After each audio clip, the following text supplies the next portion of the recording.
Hello, listeners. This is Kat, and welcome back to Put Your Hands Up Podfics.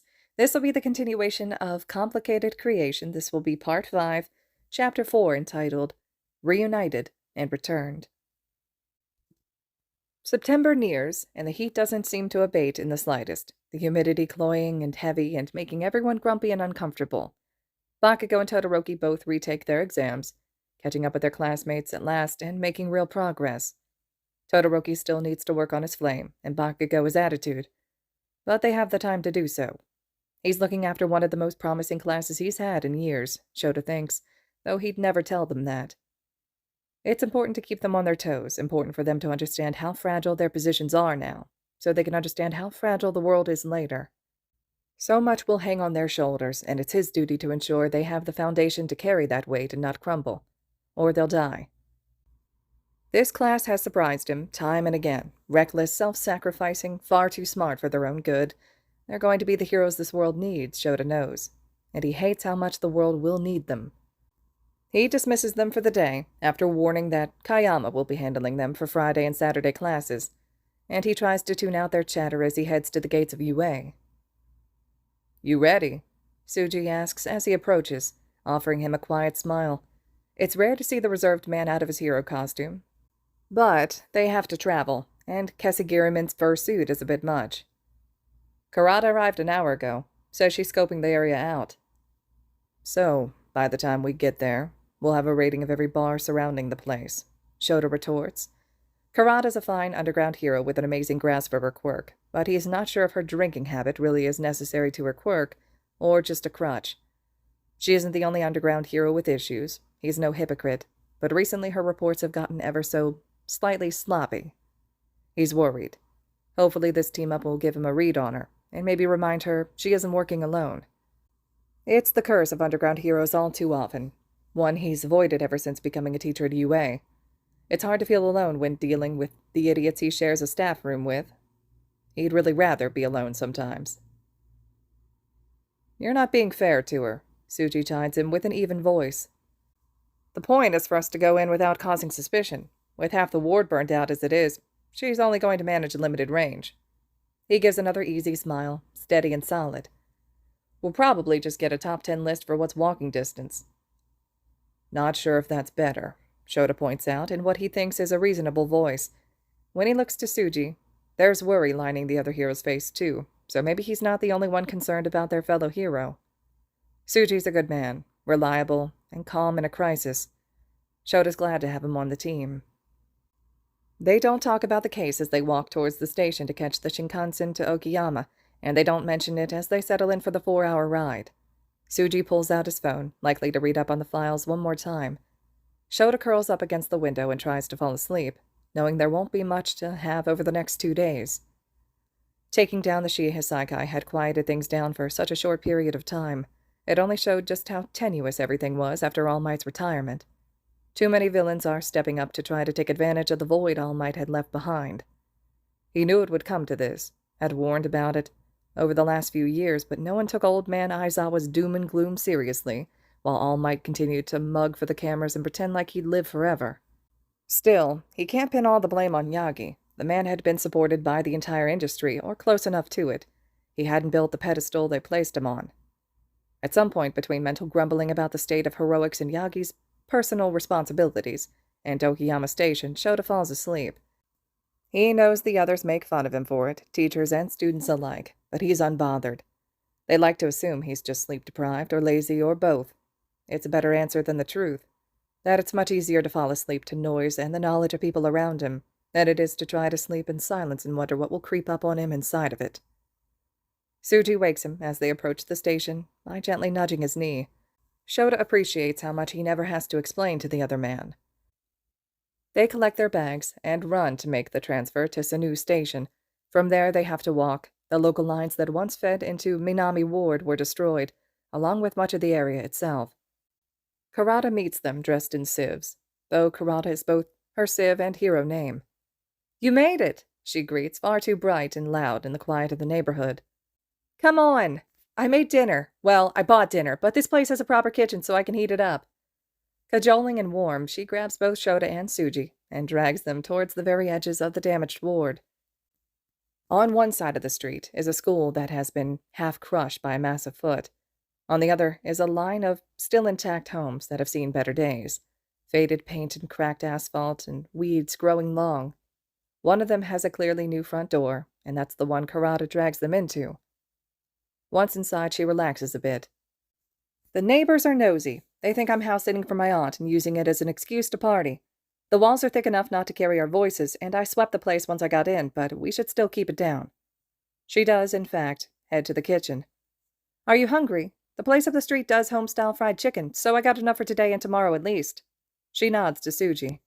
And some noodles for you if you're still vegetarian. Thank you, he says, still standing in the hallway, seemingly overwhelmed by her everythingness. Shota ignores it with the help of practice. This isn't his first mission with the aerosol hero, and it won't be his last. Any updates about demolition? He asks as they settle at the ancient-looking table to eat. Another sighting this morning, she offers readily, and hands over the report. The villain they're looking for had been one to escape the Yakuza raid, and had evaded capture since. Shota doesn't want to admit he's personally invested in the man, but demolition had buried 5 heroes to get away and had taken an emergency crew to get them out, battered and half suffocated. He wanted the man contained in Tartarus as soon as possible. And now he was hiding here, Minami Ward, site of one of the greatest quirk accidents in recent years, still too unstable to repair and quickly going to the weeds. It's not a large space in the grand scheme of things, and not completely abandoned, but nearly 15 square kilometers of ruined buildings and abandoned farmland. Gives a man with the ability to manipulate concrete and steel and make it explosive both plenty of places to hide and ample ammunition. Karada pulls out a map and spreads it across the table. I've done some basic scouting, she explains as she points out what areas and buildings suffer the worst and where the plants make passages nearly impossible. If we start here, she points to the northern edge of the ward, along the Sasagasi River. We can move through the industrial area first. He's been sighted here, she notes with a mark, here and here, as well as at these 2 bars. Her impish expression shifts to something sour. I took a look at both, and there's no accounting for taste. Shota looks at the map and wonders at the timeline they have. He may need Kayama to cover his class for another day or 2, if this is all they have to go on. Let's start there, he agrees, trusting Karada's judgment. Suji can take buildings from the bottom up, and I'll work top down. They plan as best they can, because no plan ever really survives meeting the enemy. And then don their hero costumes and get to work. Shota doesn't let himself get distracted in the field, which means he isn't thinking about Deku at all, which means that when he stumbles on the boy, almost literally, asleep in a tidy corner of the otherwise dilapidated office building, he nearly doesn't believe it. Unfortunately, Deku seems to believe in him because he wakes with a jolt, then screams in abject horror, and a moment later Shota is too late to stop him from jumping out the window. There's no glass to stop him, but it's still a 2-story drop onto a metalworking plant that is nothing but rusted metal, and Deku had jumped. Shota follows before he even realizes his feet are moving, capture weapon anchored to give him a safer route down. Eraserhead, report! Kasagiraman's voice cuts through the radio. Found someone. Not our target, but another case, he explains tersely, searching in the pre-dawn light to see where the problem child had gone. This area is more densely built than the others, but he hears the rattle of scrap metal and focuses in on it. He's moving west. Engage carefully, he's a minor. I want to try to talk to him. He can teleport if he gets spooked. But Deku hasn't yet, Shota notices, and he hadn't when they'd taken him in to the station, not until he felt threatened and overwhelmed. Shota doesn't know if it just takes too much energy, or if he needs an accomplice, or if what Deku had said was true. He'd wanted to help. Now he needs to try and make things right. Damn, he's quick, Karada exclaims. He went to the blue building with the caved-in roof, climbed up the debris and through the second-floor window. Do you want me to follow? No, keep an eye on the exits. Kasagiraman, you too. I don't want any other surprises to show up. But he's just a kid. I'll go in. He's not a threat. At least that's what Shota tells himself. He doesn't want to believe Deku is a threat. He could be, when threatened, but Shota isn't going to threaten him. He just needs to talk him down, and apologize. He at least has a lot of experience talking down hyperactive teenagers at this point. Apologies are less familiar. The ground entrances are all boarded up, but true to Karada's words, there's basically a ramp of debris leading to the second floor, and a window broken open waiting to be taken advantage of. Shota climbs in carefully, keeping his motion slow and his capture weapon around his neck, not in his hands. Deku, he calls once inside, and his eyes adjust to the very low light. He takes out a flashlight so he doesn't break his neck tripping over abandoned desks and toppled filing cabinets. I just want to talk. There's silence, and Shota steps inside further, heading upstairs when the second floor proves empty. There's a gaping hole in the stairwell, but he can also see that dust has been disturbed across from it, and if he listens very carefully, he thinks he can hear Deku's heavy breathing. He climbs across the missing stairs and examines the third floor, which looks much the same as the second, save for having a few less desks and holding one wide-eyed teenager who looks, Shota thinks in horror, even worse than when he had met him. You have to be fucking kidding me, Deku croaks, and his voice is rough. Dust, disuse, or the plant pollen in the area. It's dangerous if exposed to it for too long. One of the reasons the area is still mostly uninhabited. How the hell did you find me?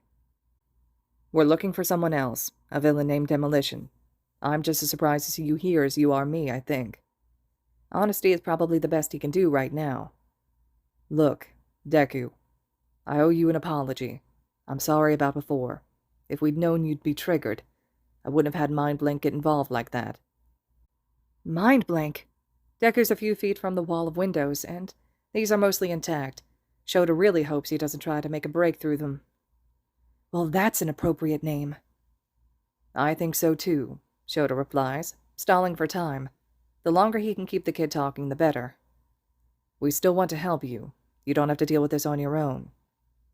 Deku looks at him, looks past him, then beside him, and Shota instantly throws an arm out trying to see if it will connect with anything at all, whatever invisible accomplice or jailer Deku has. His arm connects with nothing, and Deku laughs, in the same pained way that Hitoshi laughed when they'd found him, in the same way Shota had laughed when everything had hurt more than he thought he could bear, and there was no one to rely on but himself. Deku looks at him, and his eyes seem to glow in the dim light of the room, and the bright contrast of the flashlight. And what am I dealing with, Eraserhead? Is it a trick question? Shota shakes his head. I don't know. We have some guesses, but unless you tell us, that's all they are. I know you're hurting. That much is obvious. And I know you deserve better.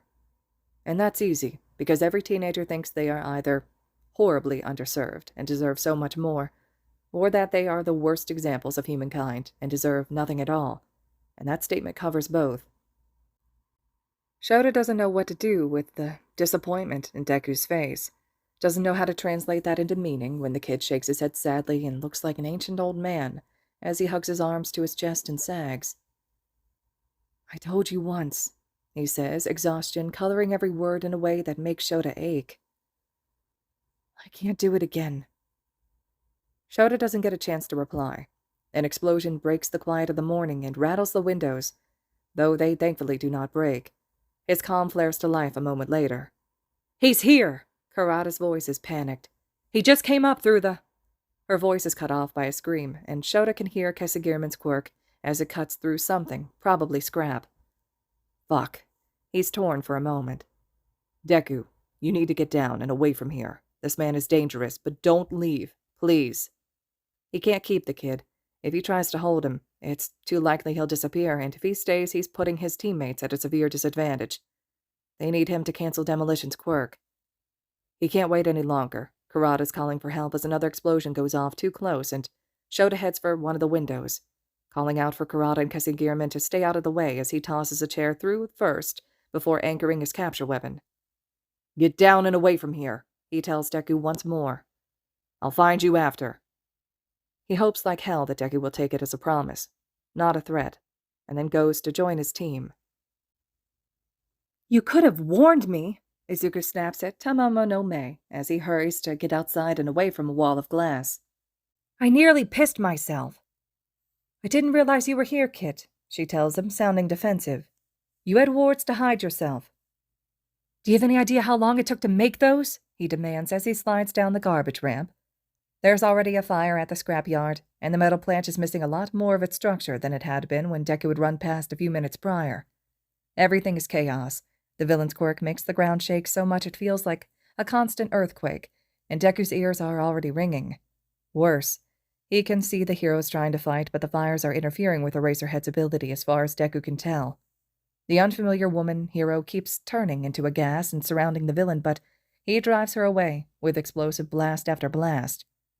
There's a third hero, who Izuku recognizes a moment later as Kesagiraman, who gets an unlucky shot, but all it does is enrage the villain more. Izuku keeps back, but can't help but watch. When he'd been a kid, he'd run toward hero fights, not away. And he knows now how stupid that had been, how dangerous. But he was obsessed at having the chance to see them at work, to see their spirits and how their powers translated into quirks, to understand what it meant to be a hero. Now he's faced with seeing 3 pro heroes, 2 certified underground ones at that, facing off against a villain with an explosively powerful quirk. The villain spirit is a mid-sized boar with overly large tusks and blood-red eyes, and Izuku can't quite connect the heroes and spirits moving around at first glance. Tamomo no Mae is standing with him, not Eraserhead, and there's a small pixie creature flying around at high speeds. His eyes can only barely register, and a very large stag hanging back and watching the proceedings with a calm gaze. Eraserhead uses his quirk to pause the villain's explosions, and Kesagiraman takes aim and moves so quickly there's a clap of thunder behind him. But somehow Demolition predicted it. He's out of range, and while he might not be able to cause explosions, he's still immensely strong, Izuku realizes. He picks up an entire car door and uses it as a shield as he charges at Eraserhead. Izuku doesn't get to see what transpires next because 2 things happen. 1. He realizes they have an audience. More spirits from various people in Minami Ward have arrived, probably to see what all the commotion's about. The other is the boar is charging him. He might have wards set against direct harm, but a spirit can still send him flying into a wall, if it has enough power in its push. Izuku hits the metal siding of a shed so hard that it dents under his frame. "Deku!" Eraserhead calls, and there's an explosion instantly after, and no, he can't do this. If he distracts the heroes, they'll get hurt, and they need to focus on the villain. He has to get up and get away before they worry about him, get away before they try to help again.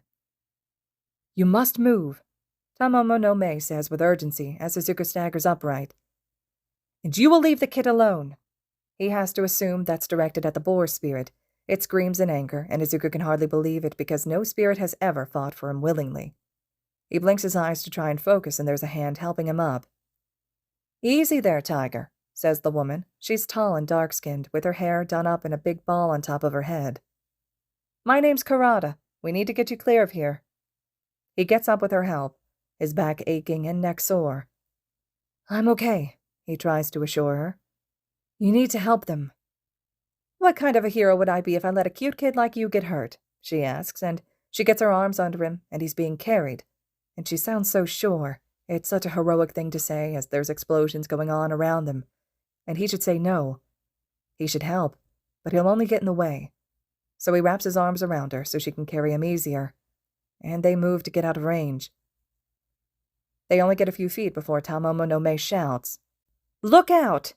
And they both go down in a tumble of arms and legs, and there's fire all around them now. Izuku can't hear anything. His ears are ringing from the explosion that rocked the ground, and he can barely see or breathe, and if he can't, the heroes can't. He has to do something. Karada is coughing beside him and tugging, but he plants his feet and does not move. It takes a second to reach in. He's been asked to do things for spirits for the last 6 years, more or less, and he learned to extract a price from them early on. He always keeps it short, limited, and controllable. He will never enslave a spirit against their will. "Huangi," he calls out. "I need your help."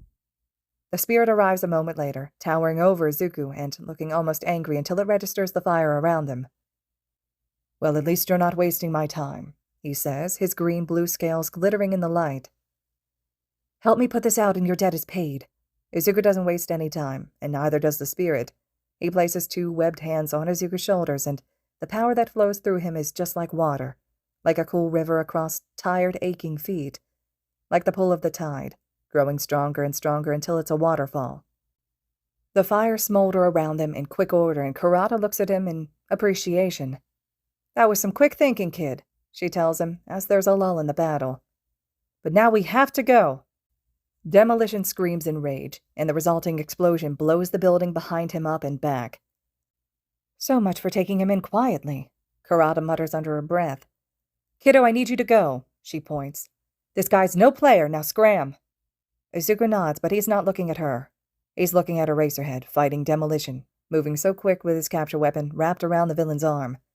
But it doesn't seem to slow him, and he uses Eraserhead's momentum to fling him back, and then charges after him, and Izuku sees the moment Eraserhead hits the wall of scrap metal. He sees the spray of blood as rebar goes through his chest, above his heart, and below his shoulder. He's already moving, his feet jumping into action before his head can even think, as the swordsman hero charges and knocks demolition back. He can feel when Eraserhead blinks, because the boar spirit howls and so does demolition, and he blasts Kasagiraman back, and then grins monstrously as he simply puts his hands on the rebar jutting out of Eraserhead's chest and charges it. Izuku moves. He doesn't think, not really, though he'd have done it even if he had been thinking. He runs, and while he's running, he pulls. There is the sound of crows. The sky, when Shota opens his eyes, is gray-pink. It is not pink, he thinks, detached. It isn't gray either. It isn't a grayish pink, and it isn't a pinkish gray. It is somehow both colors at once, simultaneously. Not a pattern or a gradient. It's very unnerving. He thinks he is very likely concussed. He doesn't think he's dead, because he's pretty sure he doesn't believe in an afterlife, and if there was one, he doesn't think it would involve gray-pink skies and also a distant agony that fills every single part of his body from head to toe. He is probably dying, though. Oh God! A voice, Deku, breaks through his disconnected thoughts. The problem child is panicking, looking down at him, skin pale and eyes blown wide. Oh my God, Okay, you're awake. Good, you're awake. I'm sorry, but it was the only thing I could think of. You were pinned and there was so much blood and he was going to use his quirk and... Breathe. Shota knows how to deal with panicking teenagers, and he manages his teacher voice now just like he had during the USJ, which is feeling far too familiar for comfort. He is going to die in front of this kid, he thinks, and the last thing Deku needs is to blame himself for it. Where are the others? He can't move his arms or legs at all. He can feel them. That is somehow worse. You need to get away to safety, Shota stops to hold off a cough. He thinks he might actually pass out if he coughs right now. His ribs are absolutely broken. Deku's breathing is high and thready, but he looks uninjured as he starts pawing through Shota's pouches. I need a knife. Which one has it? I know you carry one. You always do in case your weapon gets caught or you get... Kid. Which pocket has a knife? Deku's voice is high and desperate, and Shota thinks he's on the very edge of a panic attack. Not good. Right side, at my hip. He feels the kid get to the pouch, and every touch is agony, but he tries not to let it show. You need... Stop it. And Deku sounds intent, now a little more focused as he moves back into Shota's line of vision, with a weapon in his hand. Shota wonders about that. Did they train him with knives? Is he used to being armed and disarmed himself around the hero so they wouldn't see him with a weapon? Okay, so the good news is that I managed to bring you here, and you're not going to die from an explosion, he tells Shota, trying to sound comforting while moving to his shoulder and cutting away at his shirt where the rebar had gone through him. The, bad news is I think I broke every bone in your body to do it. Kid, what? Shota doesn't know what the hell is going on. It hurts to even turn his head to try to look at what Deku is doing. Somehow the rebar is gone, he realizes, because he's flat on his back now, not leaning against a pile of trash. Did Deku move him? His thoughts being slow could be blood loss if he was pulled off whatever had pierced him. But the ground feels cool and there's grass under his hands, and the light, he realizes, the light is too bright for dawn. How long has he been out? Where are we? What time is it? Where are the others? Everything is unnaturally quiet against the bubble of blood in his chest and the ringing in his ears. He can't hear explosions anymore, and his calm is missing. It's going to be okay, Deku says with a terrifying grimace of a smile. As for where, you could say you're in my personal hell. Deku does something. Shota can't see what, but it feels strange, and the pain starts to abate slightly. I usually call it the other place, or when I was a kid it was the spirit realm. And when I'm in a mood, it's just hell because it might as well be, but it's never told me its name, why would it? The kid does something to his hands. Is he drawing on them? And moves to cut away the bottoms of Shota's jumpsuit legs, and does the same to his aching shins. The other good news is that your spirit really likes you, so you're not going to die from shock or blood loss either, which is good because I don't think I can do this on my own at all. Are you ready? Shota begins to tell Deku to calm down, that he isn't making any sense, that he needs to look for the others. It'd be good to get the kid away before he kicked it. But before he can manage to speak, another voice curls through the air and shocks him to his bones. I am ready. He wrenches his head to the side, the movement causing agony even against whatever it is Deku is doing. Looking down at him from barely a foot away is a giant white fox. A giant white fox, with far too many tails and somehow an expression of amusement on her giant white fox face. He doesn't know why he knows she's a she, or how he knows she's the one who spoke, or how that voice appeared in his head unlike any telepathy he's ever heard. He doesn't know why she feels so familiar either, save for a silent nagging feeling he is consciously ignoring at the moment in sheer what-the-ever-loving fuck disbelief. Deku, meanwhile, ignores his apparent confusion, or perhaps Deku can't see this hallucination. Perhaps it's the blood loss or the plant toxin. Those plants in Minami were quirk-made and very dangerous, he remembers that. They'd been warned not to disturb them. The explosions could have done something. Shota tries to think, tries to focus, tries to speak as Deku puts his hands on Shota's shoulders. Bloody hands, Shota thinks, bloody fingers. And then Deku glows. All right, listeners, this concludes Chapter 4 of Complicated Creation. Chapter 5 will be up next. Hope you all are still enjoying this one. I'm eager to hear your thoughts and reactions to this chapter. And as always, thank you so much for listening.